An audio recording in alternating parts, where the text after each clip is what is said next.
Alrighty, welcome to the 151st edition of the MMA Circus here on BloodyElbow.com and live on YouTube. My name is Nick Baldwin of BloodyElbow.com, and I'm joined by my guest co-host this week.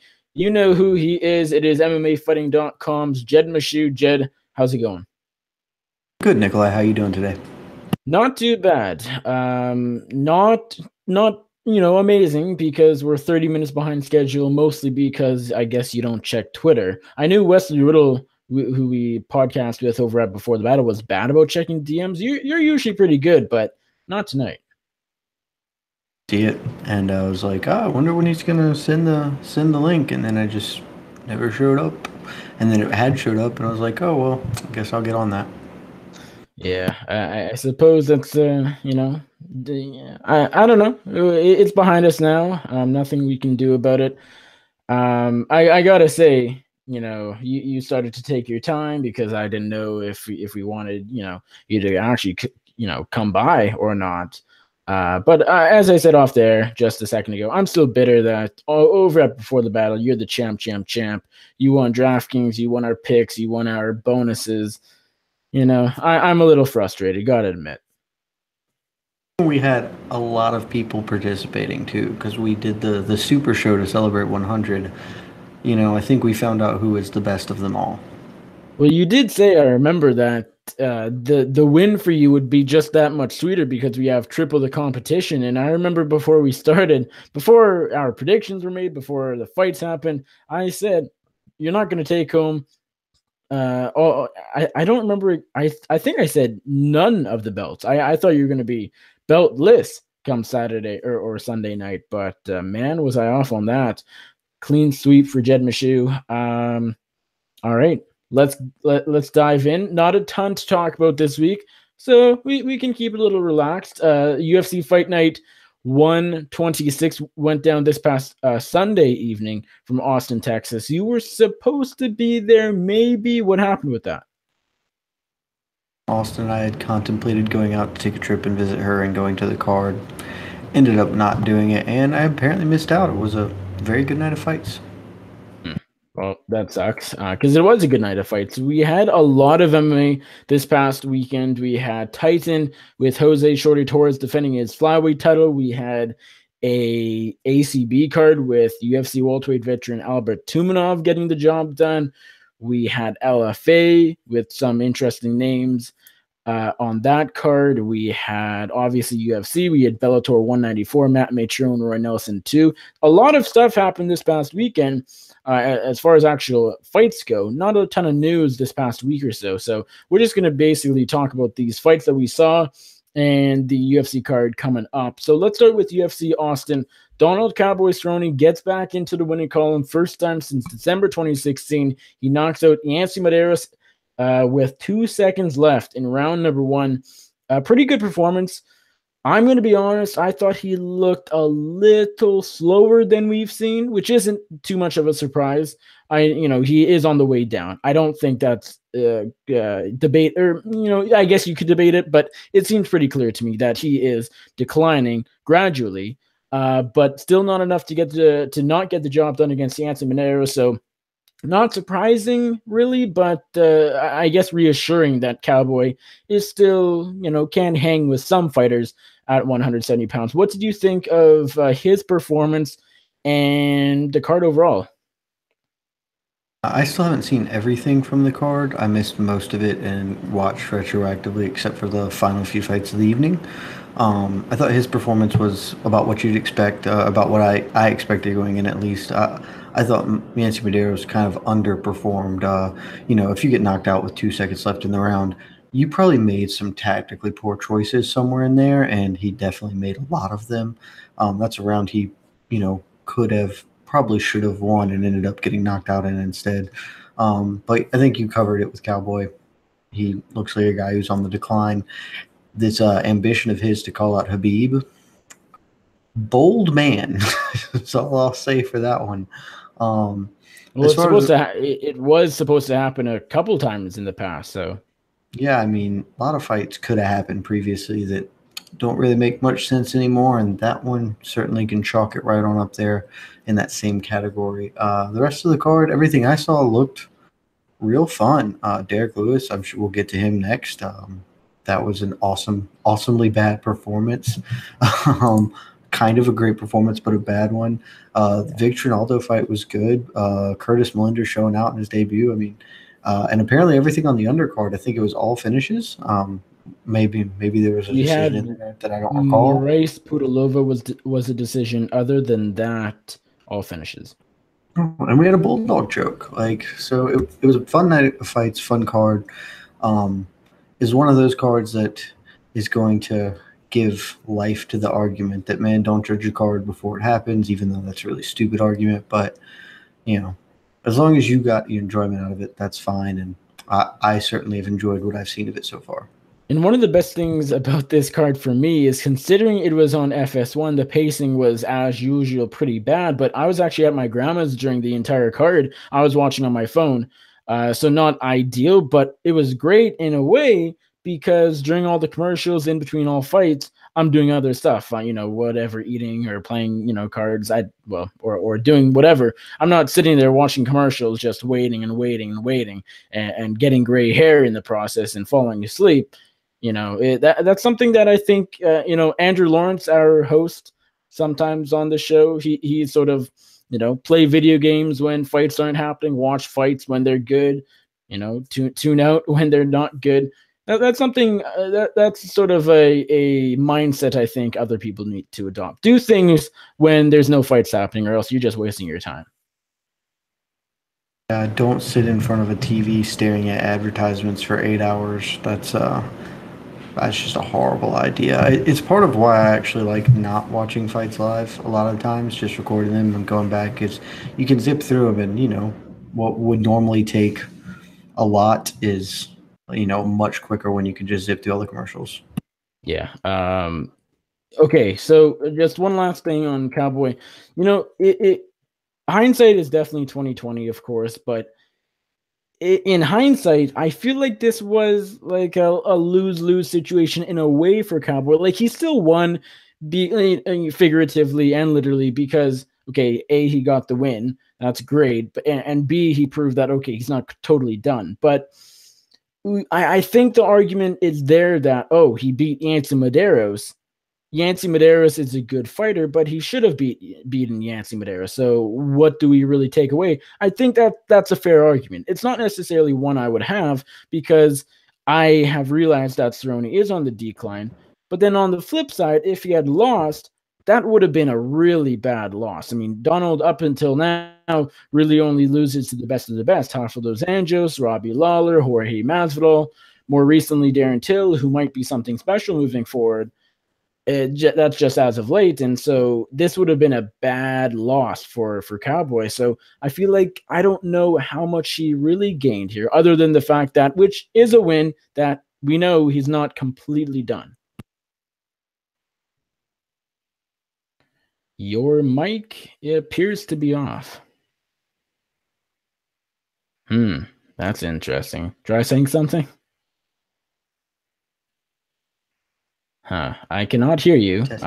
Oh, there we go. Yep, you're back. I mean, he got a win, which is always good. It broke his losing skid, like you said, and he tied the record for most wins in the organization. So, I mean, there are positives to take away from it. But yeah, he's out of title contention for the rest of his career. That's just the breaks. I mean, he got old. He got old at an accelerated pace because of the outrageous schedule he kept over the years.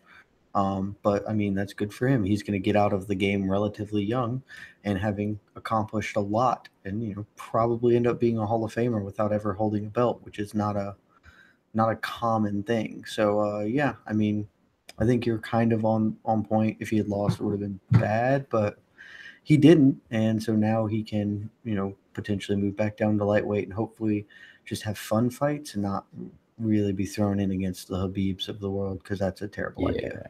Yeah, it kind of is. Co-main event, we had Derek Lewis get the third round finish over Marcin Tybura. Very interesting performance from both fighters, I think. It seems fair that Lewis might have been down going into that third round. I'm not sure I was watching close enough to score it exactly and say, oh, Lewis won the first round, Tybura won round number 2 or whatever. Yes, But it it was seems very like clear. what was that? It was extremely clear that Lewis won round one, Tybura won round two, and Tybura had the momentum going into the third. I remember that now. That sounds right. Where it seemed like going into the round 3, Tybura might just Lewis almost not. killed him in round one, and then Yeah, Lewis did almost yeah, nothing in round that's true. two, and he Yeah. looked completely spent, and then got taken down pretty early in round three, and it looked bad. Yeah, it did. I mean, that's the story with a lot of Derek Lewis fights. He has to get through adversity, and sometimes getting through that adversity isn't something we expect from Derek Lewis, who is a big fighter, and sometimes his gas tank isn't the best. Although I think his cardio is actually okay for heavyweight standards. It's not terrible. But man, definitely he had to dig deep in this fight. But he showed that he can do that. He really can, and he got the third round knockout. Not the most flashy performance today we've seen, or the most impressive, but I think the fact that he was able to dig deep and come from behind and completely shift the momentum in that third round, it was still pretty impressive.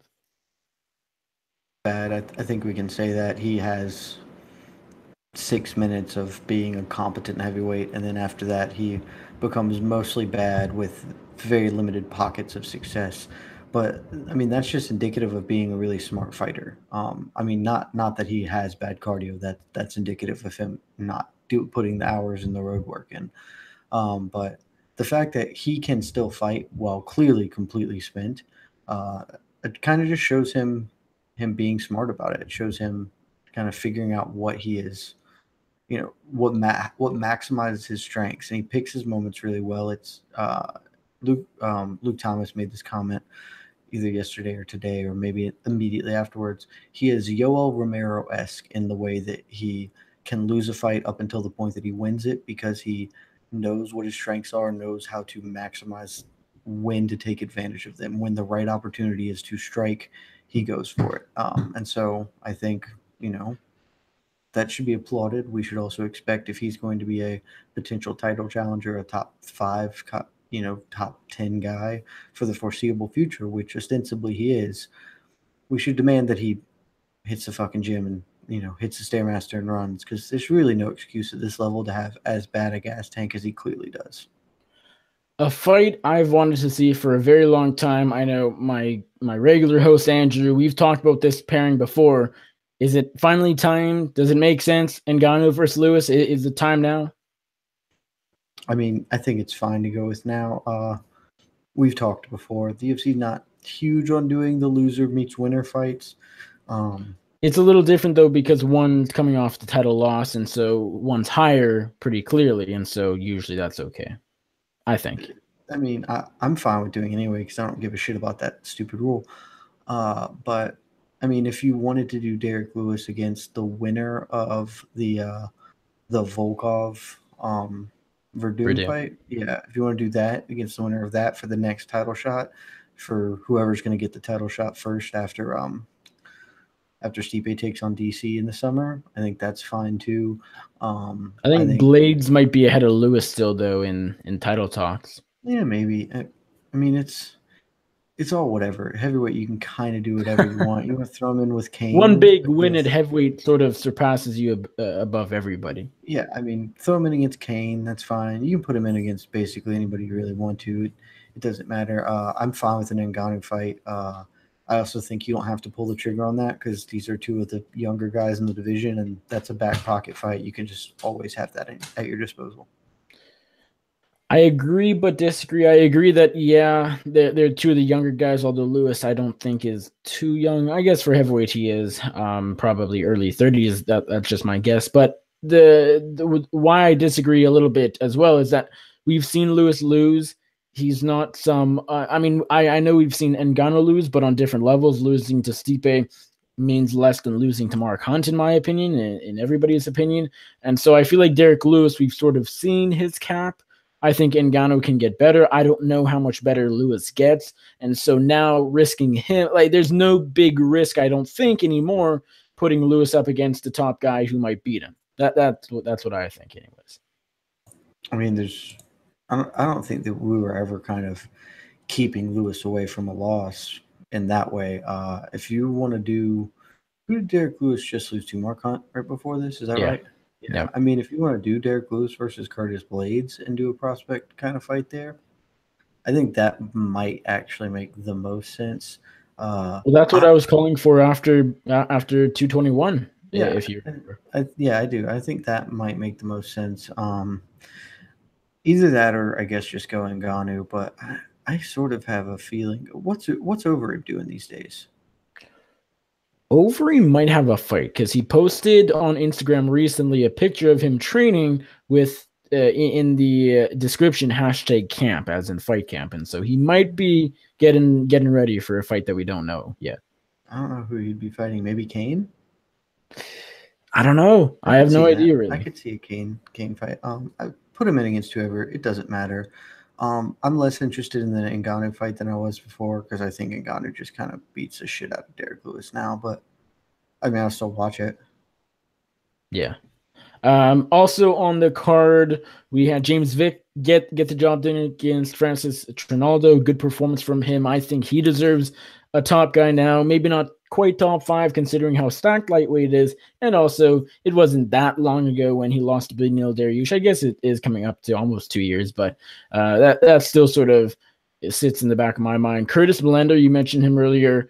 Big win in his debut against Thiago Alves. Like that, it seemed to be a pretty tough debut. Alves, even in 2018, isn't a easy outing for many fighters. You have to be a good fighter to just put Thiago Alves away like Curtis did. But man, I think Melender is a guy to watch as well. We had a fun fight between Steven Peterson and Brandon Davis.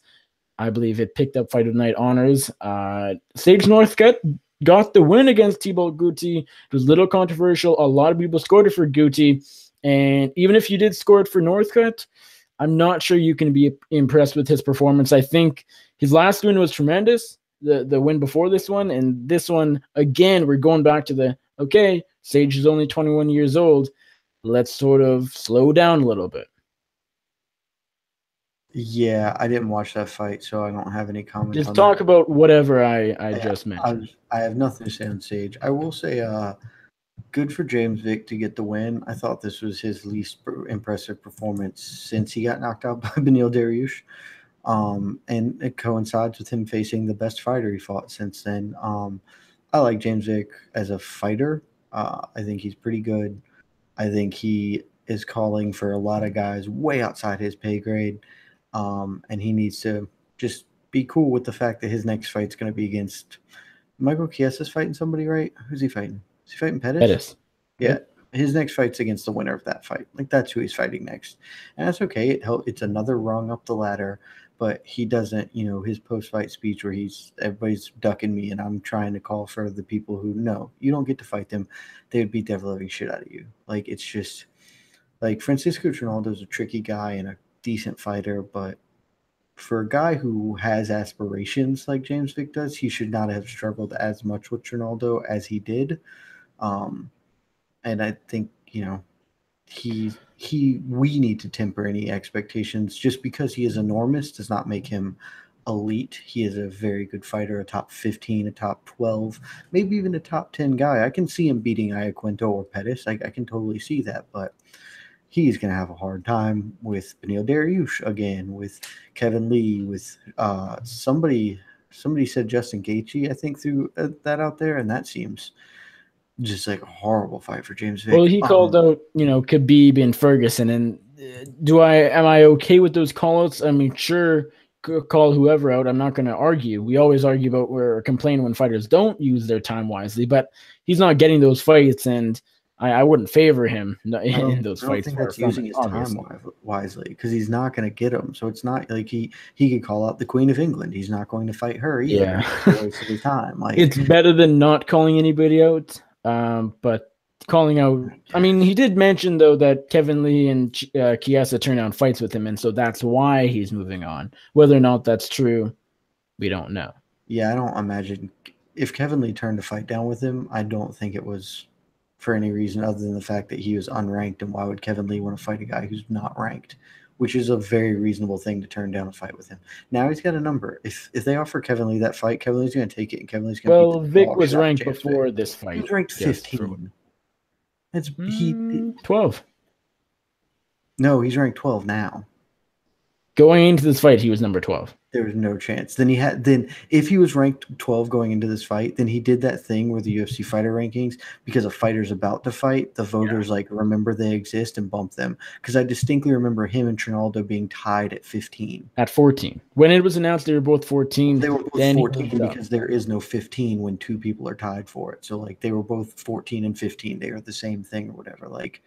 They are the 14th and 15th ranked. Conclusion, UFC rankings are still stupid. Yeah, they're dumb. And why would Kevin Lee, who, just fought for an interim title, fight the guy with the number 15 next to his name? But Kevin Lee's ranked 7 or 8 now. Vic's moving up. I think Kevin Lee would take that fight. And I also think he'd beat the dog shit out of James Vick. So baby steps for James Vick. He still has stuff to develop on. And I think the winner of Chiesa Pettis is a perfectly reasonable fight for him to take, and that's what he should be looking at. Alrighty, let's talk a little Bellator 194. It went down 2 nights previous to UFC Austin from Connecticut.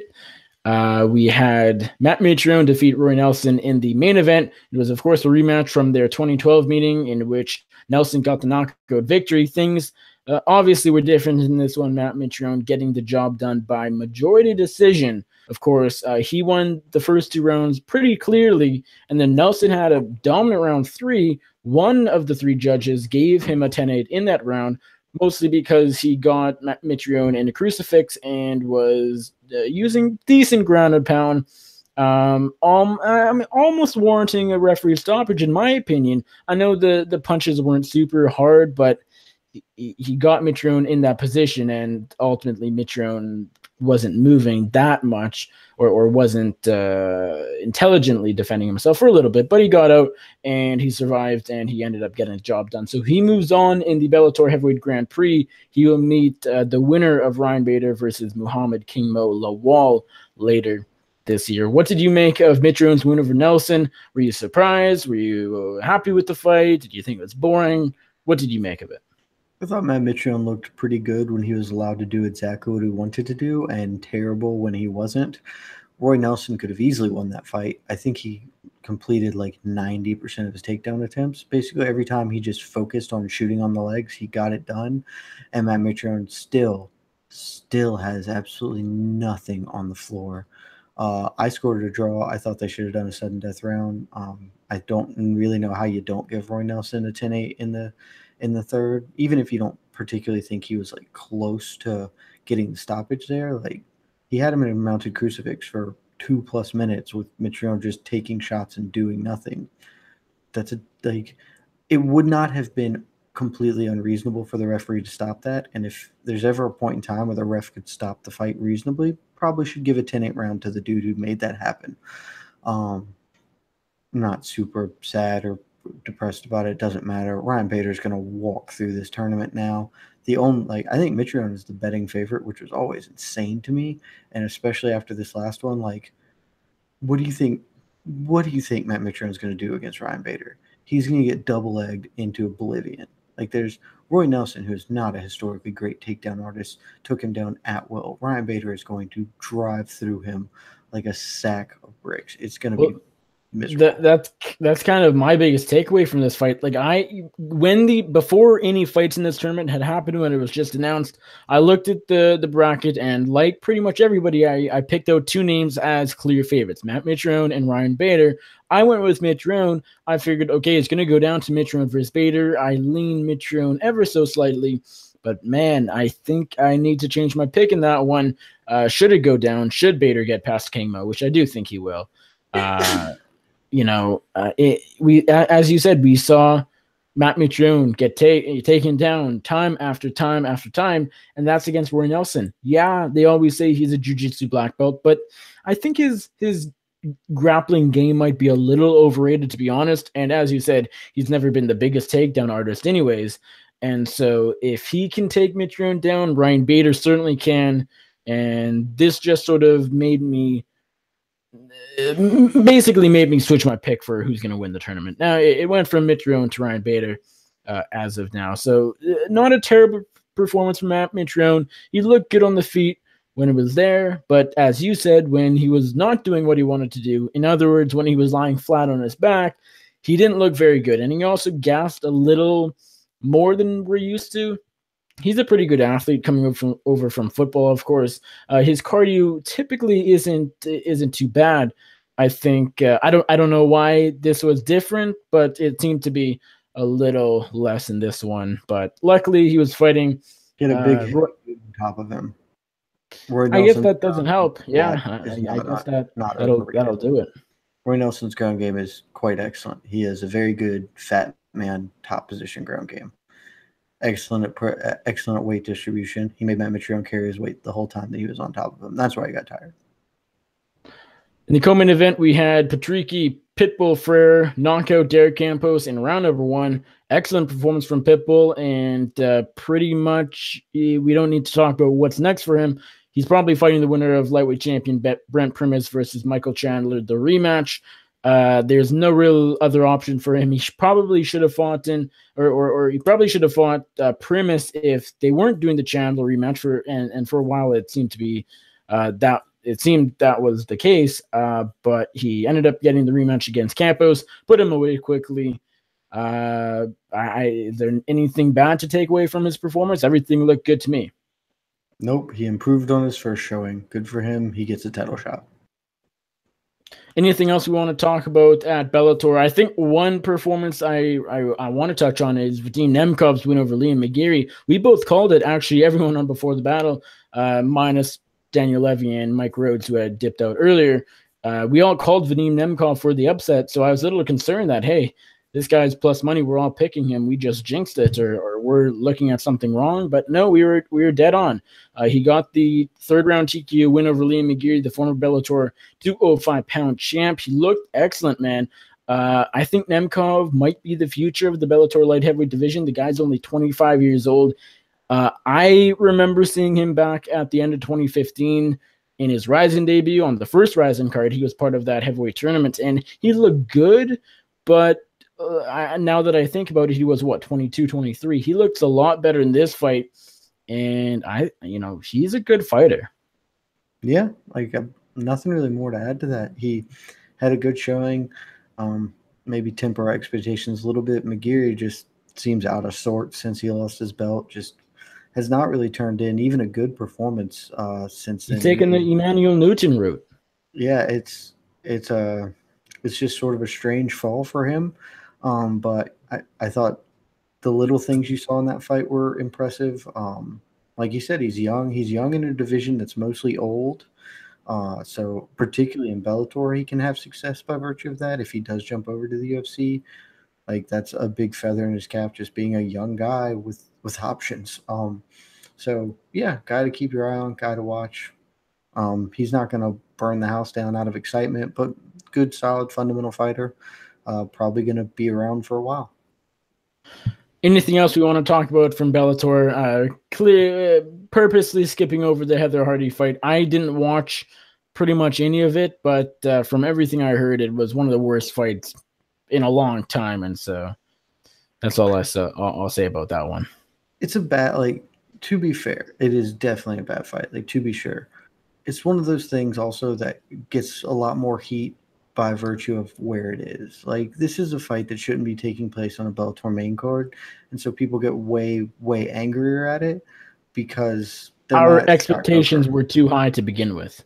No, I mean they want Scott Coker to be somebody other than who Scott Coker is, and people fail to sort of realize that the way he promotes, the way he does fighting, means you're gonna get fights like this, and you can be mad about it if you want, but that is really a waste of your energy. I spent my Friday kind of talking about how this was a lot like Kimbo Dada. Actually, this was probably even a less technical fight than Kimbo Dada, but realistically, Kimbo Dada was a fight that had no business being in a main card, much less a headlining event for a Bellator, for a major mixed martial arts promotion. But it drew eyeballs, and so it came, and we ended up getting legitimately one of my favorite fights of all time. Like that fight is not even kidding you. It's one of my favorite fights of all time. It is hilarious and fun and stupid and kind of all the adjectives that are associated with the best points of mixed martial arts. We didn't get that with this one. What we got was mostly boring. We saw two boxers grapple badly, and that was awful. But that's just like those are just the breaks with how you do this. Would I like Coker to be a little more discerning and not just throw Heather Hardy out because he thinks maybe there's some type of a name there to exploit? Yeah, but at the same time, like, whatever. I'll trade one of these to get a Kimbo Dada or some other stupid, ridiculous fun that we get by virtue of it, and it's fine. It gets fine. That fight was it was worse on technical merits than a lot in the UFC, but realistically, was it any worse than like half the shit you just see in the UFC as far as a man, this shouldn't be a thing here. Like the UFC puts on fights that they should not put on all the time. And we just kind of let that go. I'm willing to let that go and move on. Yeah, I mean, I actually think that fight was a good fight to make, but we've argued about it, and I don't want to do it again. What was your tweet about the Hardy versus? I honestly don't even remember who she fought on Friday. The comparison with that fight and Kimbo Dada, you put something out saying, I think you said that there's an argument to be made that the Hardy fight was. There's a very credible argument to be made that the Hardy Juliton fight was substantially worse than Kimbo Dada. And I remember on technical merits. It was. I mean, as far as a fun level, Kimbo Dada, as you said, I mean, that was one of my. It was on a fun level. On a fun level, 100% Kimbo Dada was literally one of the most fun fights ever. On a technical merits level, like Kimbo Dada was atrociously bad. Yeah. These women at least had gas tanks. Both of those men, literally one of them died in the cage from exhaustion, like just from being tired. He fell over and had 2 heart attacks and died. So like, this is still technically a better fight than that, but it ended up being a boring fight, and that is the great sin of mixed martial arts, is never to be a bad fight, but to be boring is the great sin of the sport. All right, let's move on to the future. Let's go to Saturday night in Orlando, Florida. UFC on Fox 28 goes down. In the main event, we have featherweight contenders Josh Emmett and Jeremy Stephens, or should I say, to toot your horn a little bit, featherweight contender Jeremy Stephens versus overweight featherweight 1-0 guy Josh Emmett. The 148.5 pound champion. Yes. Or not even champion, but 148.5 pound contender Josh Emmett. Yeah, it really grinds my gears that Josh Emmett gets to walk last for this fight. I mean, that's just that. I think everyone should admit that that's categorically insane. It's hard to argue that when I just said 5 minutes ago that the UFC rankings are still dumb. So, we've talked about this before. I don't have a huge issue with Emmett being ranked, but I know you do, and we don't really need to talk about that. He lost to Des Green last year. Like, Crater Lamas if he got to, but this is just nonsense. Jeremy Stephens has paid his dues. The fact that Josh Emmett is getting to walk last is offensive to me. I have nothing to say about this fight because I don't fucking know. Like, I'm probably going to pick Jeremy Stephens because Josh Emmett lost to Des Green a calendar year ago. But I don't give a shit. The rest of this card is actually way better. I genuinely do not understand how Emmett Stephens got to be the main event of this. Andrade Torres seems like a better main event for that reason, because I don't think either of these dudes are Florida boys, right? No, I don't think so. Stephens is from Iowa and trains in California. Yeah, and Emmett's a TAM guy. Yeah. But I mean, the rest of the they just needed a random headliner because Yoel Romero fell out. Andrade Torres are fighting for the next title shot. Like, no, they are. But it was you talked about a couple weeks ago, the whole sexism argument. Did we talk about that? I think we touched briefly on it because we were talking about the Shevchenko fight. We could go back to that as far as the card placement. Like, yeah, Andrade Torres means more for its respective division, and yeah, it. I actually really like Emmett Stevens as a fight. I'm actually a big fan of it, so I'm okay seeing 5 rounds for that. But I think we sort of go back to the hey, we have guys in the main event, females in the co-main event, and Oh, that's what the UFC does.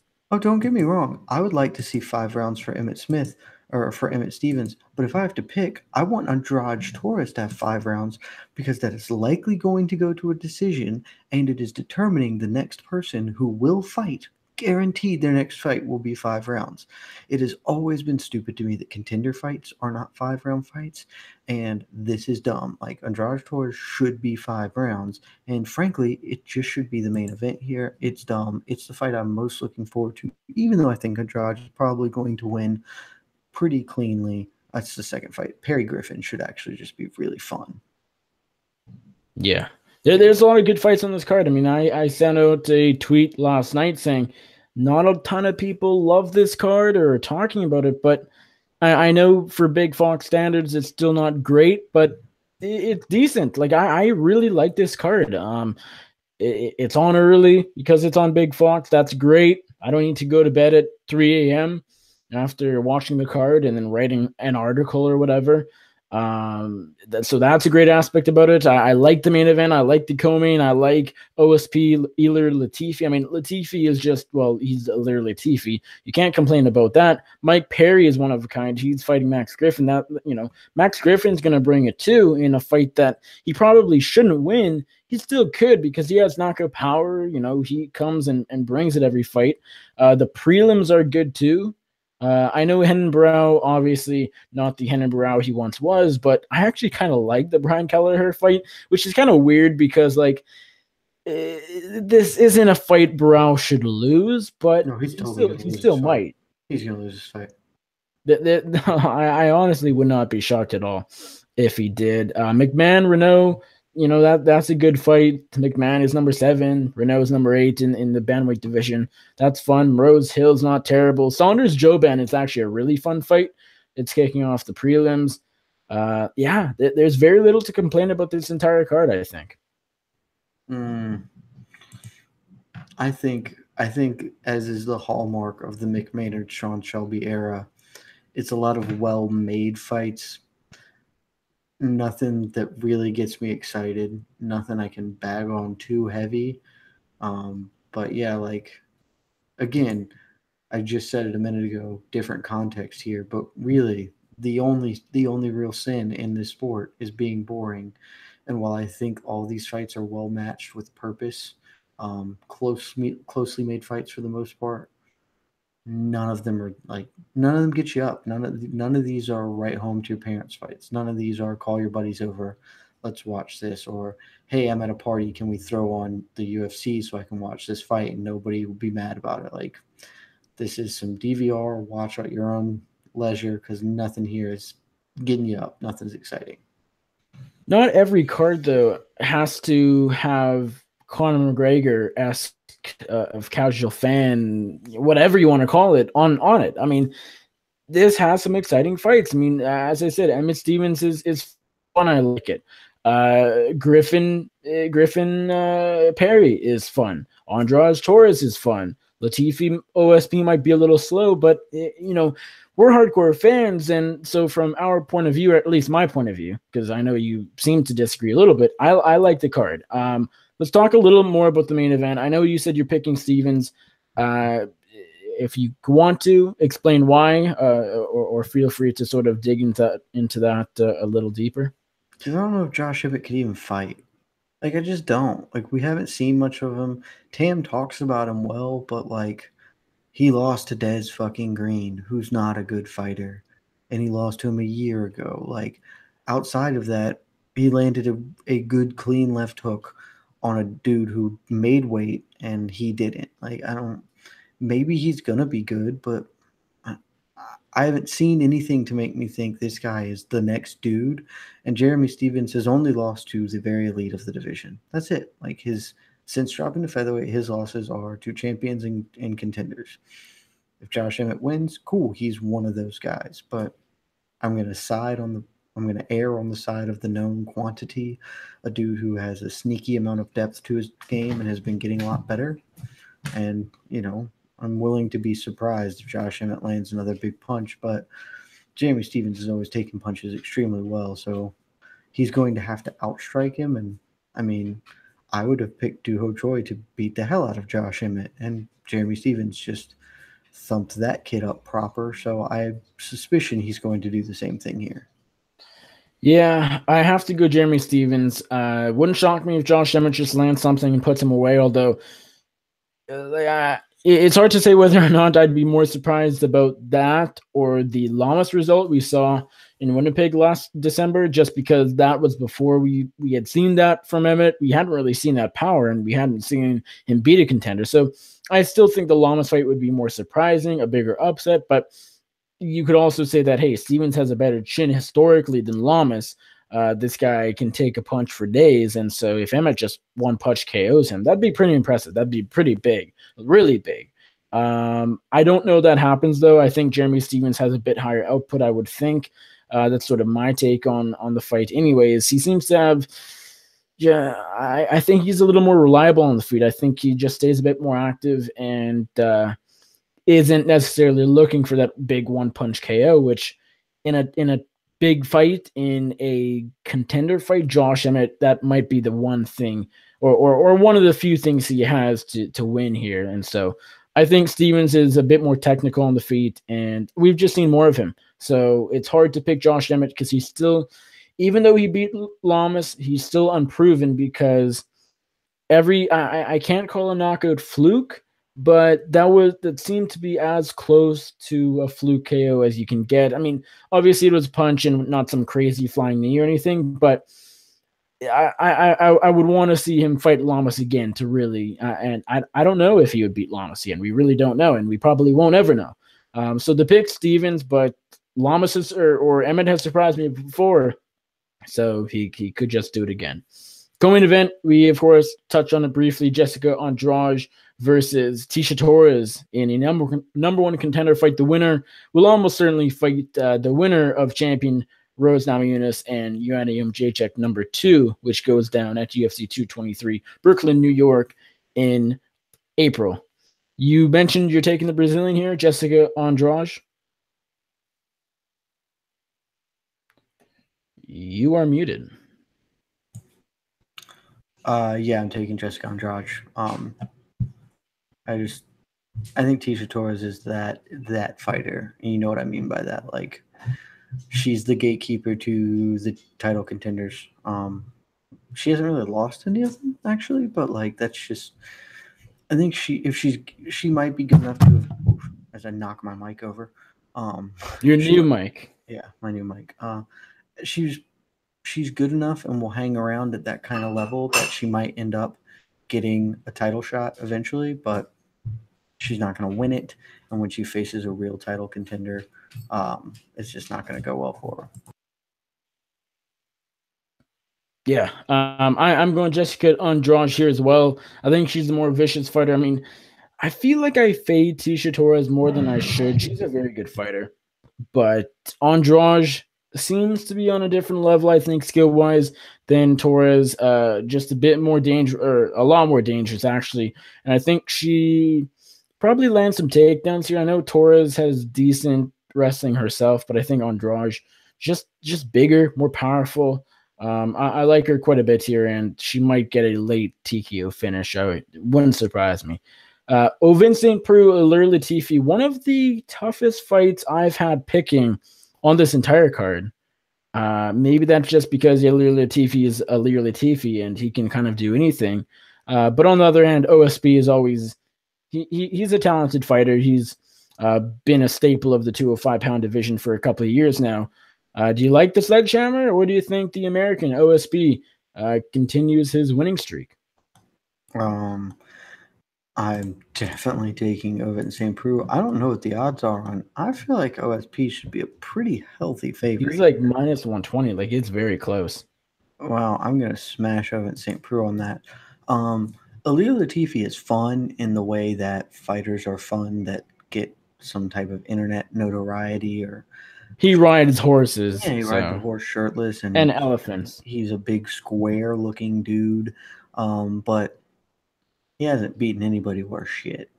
Like just straight up. Who's his best win? I don't know. I'll run you through them. Cyril Diabate, Chris Dempsey, Hans Stringer, Sean O'Connell, Jean Vellante, or Tyson Pedro. I guess at this very moment, Tyson Pedro. I mean, I guess, but like that's just a pile of dog shit wins. like these people aren't good. I mean, when he's fought four good fighters, technically, I guess if you count Emmanuel Newton in shark fights. He's fought Bader, Blachowicz, and Musasi, and he lost all three of them. I don't see a reason why, like, Ovince St. Preux, whatever you think of him, is a good fighter. He beat Volkan Ozdemir. I know he didn't get the decision, but I think most people believe that he beat Volkan Ozdemir.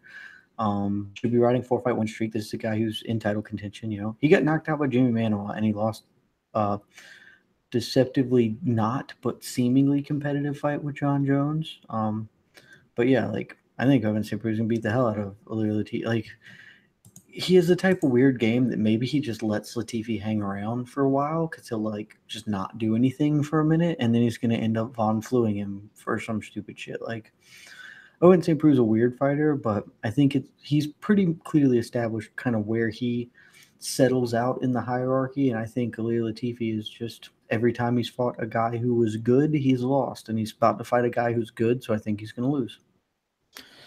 Yeah, I got to go speed here as well. I'm not super confident just because I know Latifi. I mean, I didn't actually realize that he doesn't have a good win on his record in the UFC, but hey, he still has knockout power. But I think the size comes into play. OSP should be able to outstrike him, I think. I mean, it's a close fight. I feel like it could go either way, but I would slightly favor the former interim light heavyweight title challenger. Last one, Mike Perry, Max Griffin.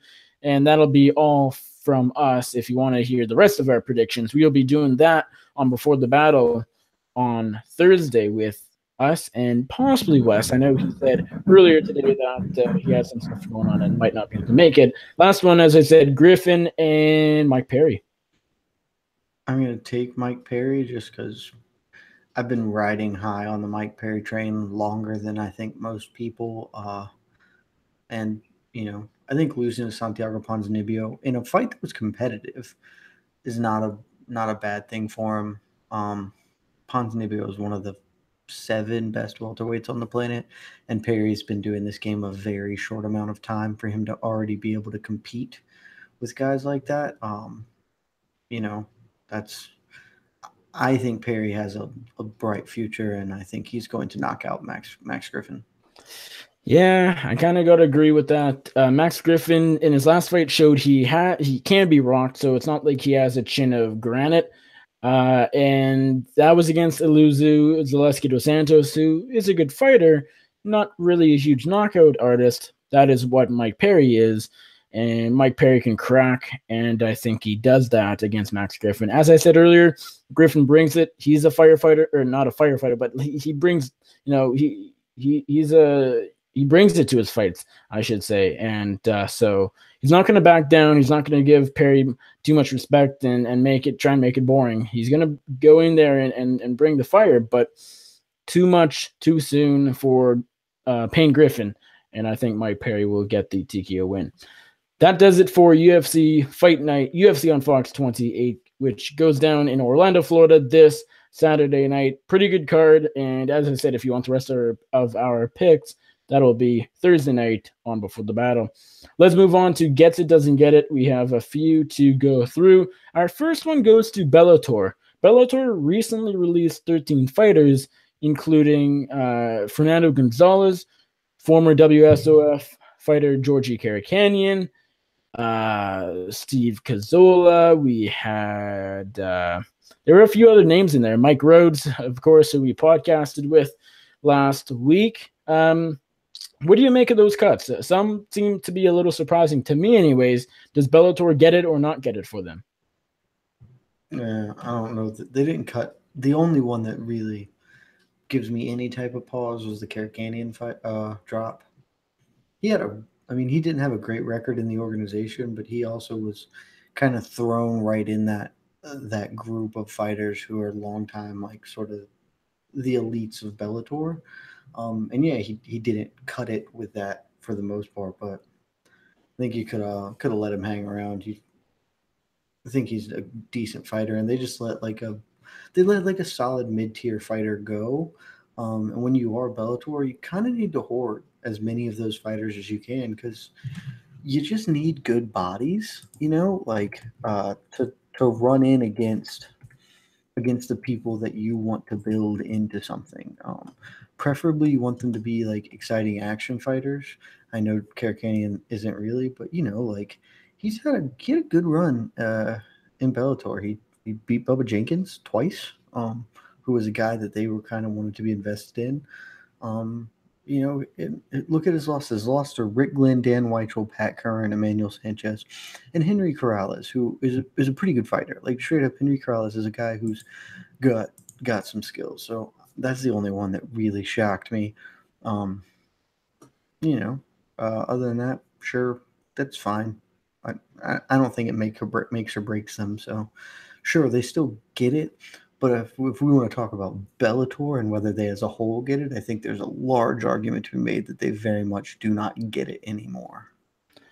Yeah, with these cuts, some of them did surprise me. I think Canyon stood out among the rest, as you said, just because he has the biggest name. He's been in Bellator for quite a while.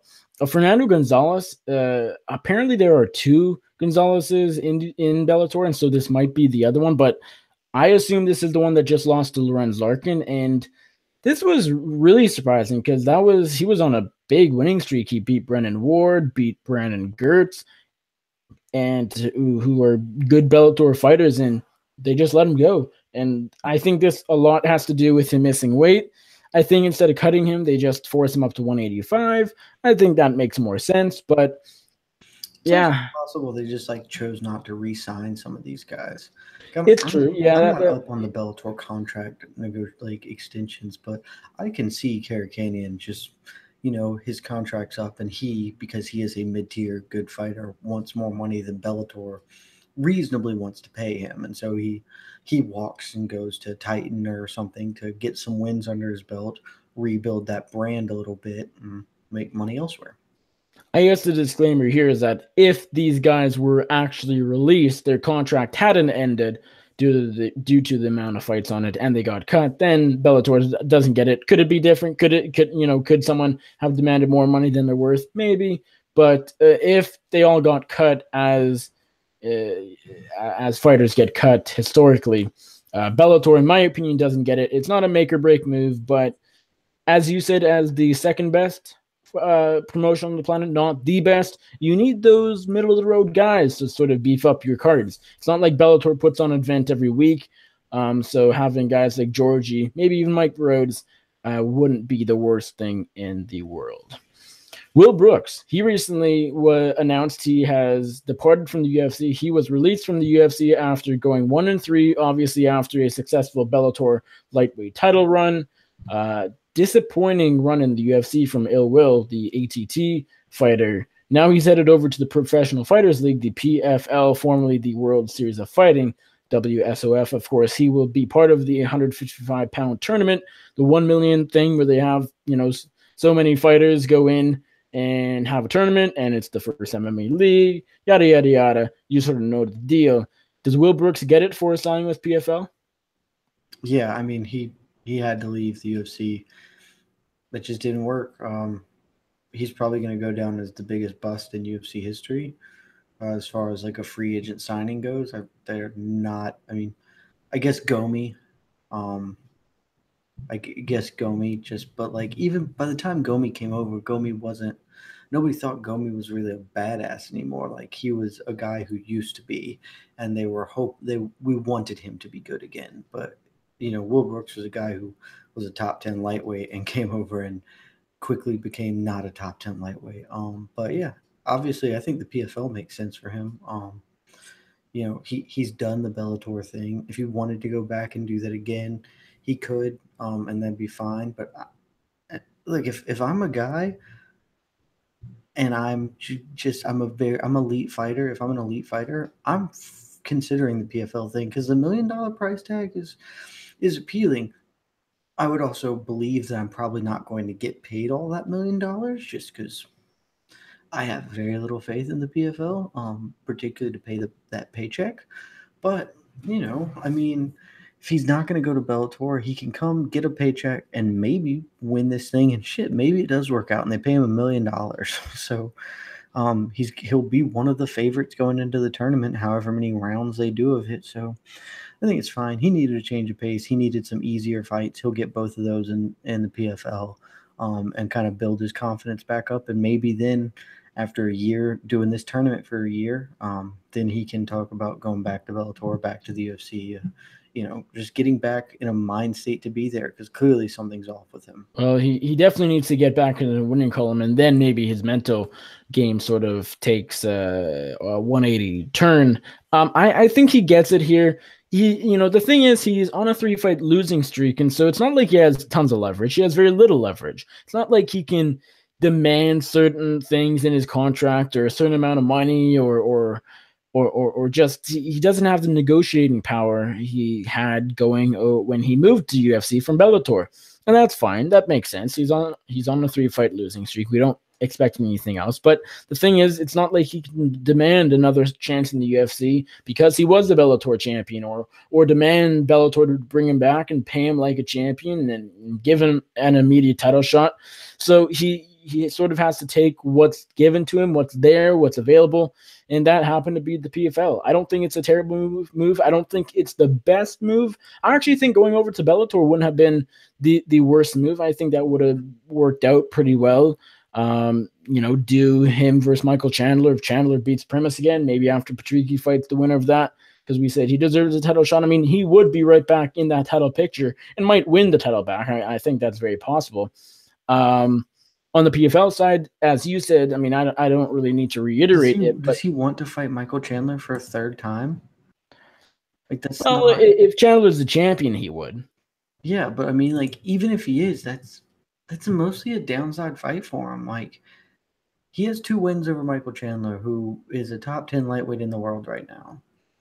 Like, if he fights him again, maybe he loses, and that kind of negates some of the previous work. Like, I see a total reason not to go back to Bellator. He did that. He did the Bellator thing, and Bellator is not the UFC where it is so much more lucrative to go there. I am confident PFL is going to pay him some money to do this, and he can get a good paycheck and maybe get $1 million instead of get a fine paycheck and have to redo fights he's already done that don't really do much for him, realistically. Yeah, well, ultimately the competition level I expect will be lower at PFL, so he has a greater chance to win. And as you said, if he does win, it's $1 million. And so if he does get the money, if he does win, that's a good paycheck. And so I can't fault him for moving to Bellator or moving to PFL. I think it's a good move.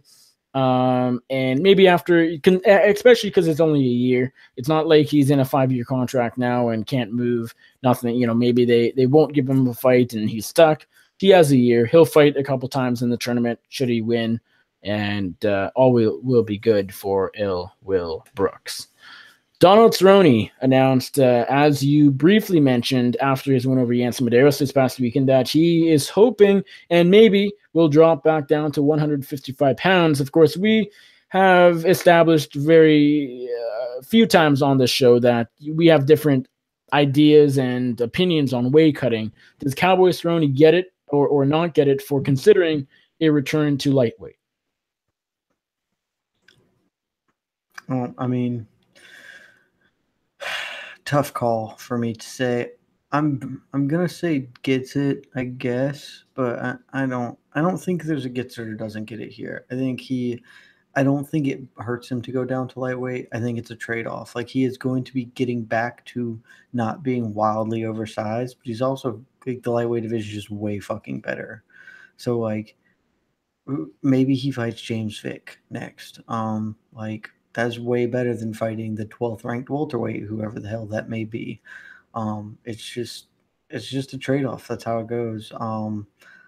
I'll say doesn't get it just because I think he's going into a division full of sharks, and he is clearly kind of disadvantaged, whereas I still think he can have a lot of success against decent welterweights, but I think it's fine. It's a super doesn't get it for me if he does get a top 5 fighter, because like Anton Tabuena suggested Don Cerrone fight Justin Gaethje, and That'd be bad for Cowboy. yeah, it's a really horrible thing for Anton to suggest. I don't really know why he doesn't like Cowboy.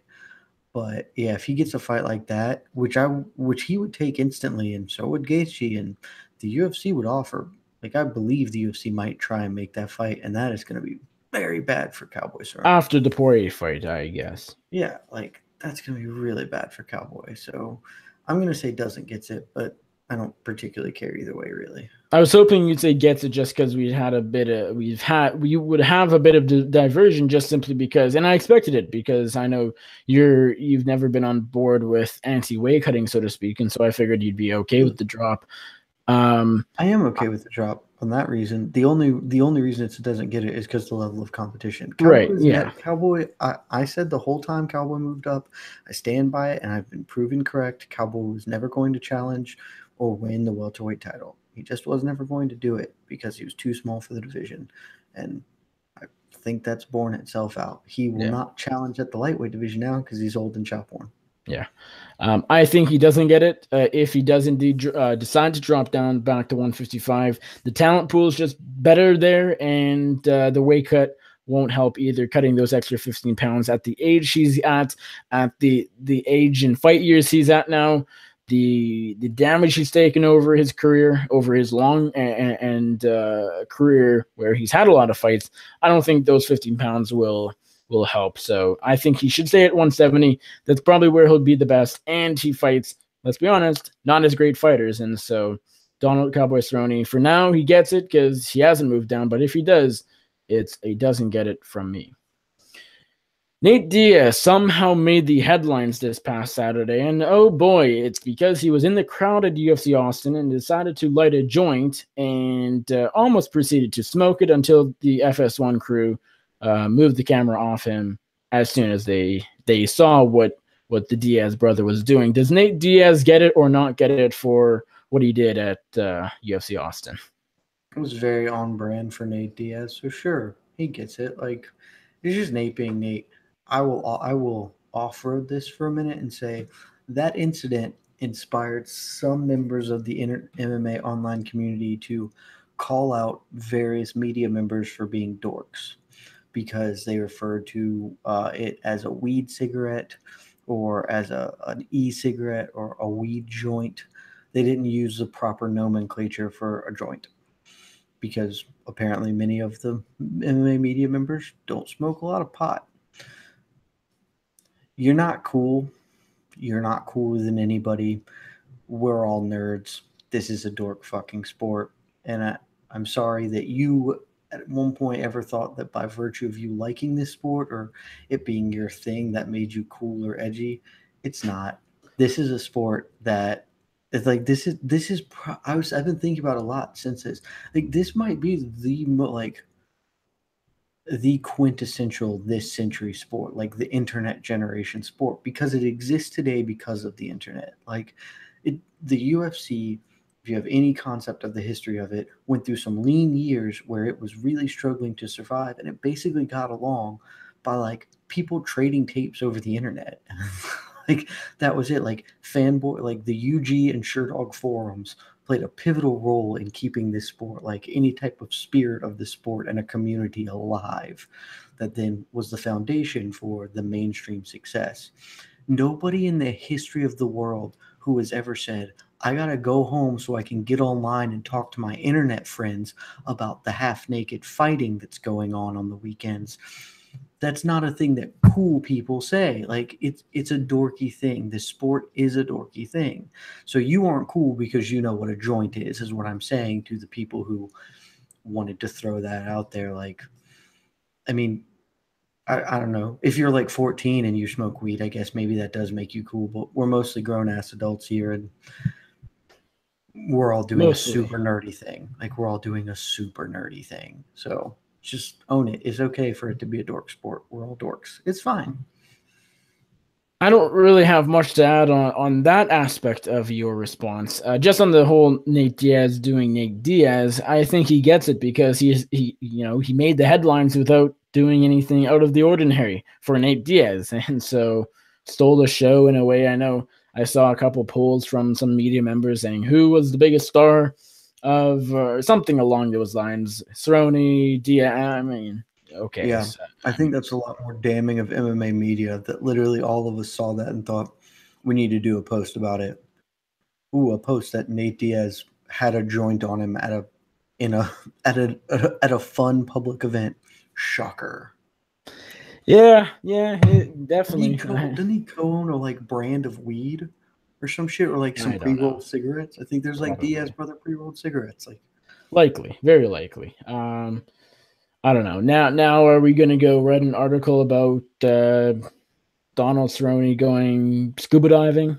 yeah, I mean wakeboarding would be the appropriate thing, but yeah, point Well, I'm sure he scuba dived before. probably does. Scuba diving doesn't feel as inherently extreme as wakeboarding does, though. All right, whatever. But yeah, Nate Diaz gets it because he did steal the headlines thanks to us media members who, well, let's be honest, we sort of take any headline we can get. And so props to Nate Diaz, I guess, for just doing Nate Diaz and somehow stealing the headlines when we had some good fights on Sunday. Last one, I don't know if you noticed on Twitter over the weekend, but we had some person tag like 50 people in just some long Twitter conversation, and I got so many mentions, or not mentions, but so many notifications from just this thread, and it was the most annoying thing ever. Were you a part of this? I was not. No, good. I'm glad for you, but man, I don't know who it was, but and I assume you're not listening, but whoever tagged 45 people, including fighters and media members, in some random thread, and then liked every tweet after, and literally just sent hundreds of notifications to everybody. You, sir or gal, do not get it. So that's where we're gonna end the show. I don't think we have any dumb questions. Let me just do a quick check. I know I asked for some in the YouTube chat, and I think we got a couple questions. Okay, so we did get at least one dumb question. Comes from our good friend Liam Hughes from the YouTube chat. He says, does Cowboy fight better the less hair he has anywhere on his head? Ooh, that's not a dumb question at all. I have no idea. I'd have to go back and check the numbers. Yeah, that's something I did notice. That was that was a big takeaway from from the Darren Till fight last year. He went into that fight with hair, and that's not a Cowboy thing for quite some time. And so I'm thinking without the hair, I think going bald. He could have been completely shaven for that fight. He was still going to take an ass whooping. I don't know. If he was bald, he might have knocked Till out in the first round. We don't know. We'll never know. Oh, I know. You may not, but I know. Just trying to see if we have anything else. Here's not a dumb question. It's just a question. We'll answer it anyways. Rob Iman from the YouTube chat. He says, is Brow in danger of being cut with a loss on Saturday? I don't know his recent record off the top of my head. My guess is no. Even if he loses. Coming off that loss to Aljamain Sterling. Yeah, even if he loses, Kelleher is got a little bit of a rising star quality to him. He's like one of those guys who is secretly on the come up that people don't know. But like, I actually think he got some Fighter of the Year votes in the MMA Fighting internal polling for it last year. I don't understand how anybody could call Brian Kelleher the Fighter of the Year last year, but 3-0 last year. He lost Marlon Cheeto Vera in the summer. Did he? That crazy flying something. I don't. It all runs together now. I don't know. He's like, he's not. He wasn't the Fighter of the Year last year. Oh no, God no, he wasn't. But neither was Max Holloway. But every fucking media outlet seemed to think he was. You can argue Max Holloway a lot more than you can argue Boom Boom. Yeah, but it's still bad. I'm still upset that we picked Max Holloway. I'll never That's forgive some fine. people. That's fine. That is 2017. We're in 2018. Embrace the present. Embrace this year. Forget about last year, Jed. No. But yeah, he's not going to get cut. He's a former champion. Like, who? That's the thing. When do they cut former champions? That's what I was going to Who say. was the last former champion they got cut? I don't even know. They just retire. They fight until they can't step foot into the octagon anymore, and then they retire. That's how that works. They choose to exit. So like, but they don't. No, he's a former champion. He's not. They're not going to cut him. Yep, I agree. All right, that does it for episode 151 of the MMA Circus. Thank you all for watching. We really, really appreciate it. Watching if you're here live on YouTube right now or watching the replay. And of course, thanks for listening. If you're listening on bloodyelbow.com, iTunes, Stitcher, SoundCloud, Pocket Cast, Google Play, TuneIn, Player FM, Overcast, and Podcast Addict. Thank you all very much. If you're on YouTube, go give this video a thumbs up down there. Go subscribe to this channel if you haven't already down there. And any feedback, whether or not you love the show, hated the show, or you're somewhere in the middle, you have a comment, suggestion, compliment, concern, hate mail, anything goes. It's a YouTube comment section after all. Drop a note down there, and I would certainly appreciate it. Jed, thank you as always for coming on as our guest co-host on short notice. Remind everybody, if they're not already following you or don't know where to find you, let them know where they can do that. MMAfighting.com, Twitter.com at Jed K. Meshew. You guys can find me on the Twitter at Nick Baldwin MMA. You can find all of my writing over at bloodyelbow.com. Today I published an interview piece on Jake Matthews. We'll have some more coming up very soon. I recently talked to Leslie Smith all about Project Spearhead. I also talked to Jose Shorty Torres after his title defense at Titan FC 48 last Friday. He should be in the UFC in his next fight, although I said that after his last couple fights, so nothing would surprise me, but I talked to him about that win, and of course, probably fighting for the UFC next. I talked to, who else did I talk to? Cajun Johnson about being the interim vice president of Project Spearhead. And I have some other interviews coming up. I'll be talking to a few other fighters this week, so stay tuned for that. That'll all be on this YouTube channel. Check out my other shows, Beyond Combat and Before the Battle. Before the Battle will be live on Thursday with me and Jed and maybe Wes Riddle previewing UFC Orlando in-depth, prelims included. Tomorrow night, I'll be live on Beyond Combat with Bloody Elbow's own Steffi Haynes. We'll be talking about her business, Haynes House, which sells a variety of products, soap and so much other stuff. And so I'm kind of looking forward. I'm interested to hear from her and looking forward to talking to her about Haynes House. Thank you all for watching. We appreciate it. And for Jed Meshew, my name is Nick Baldwin. We're out.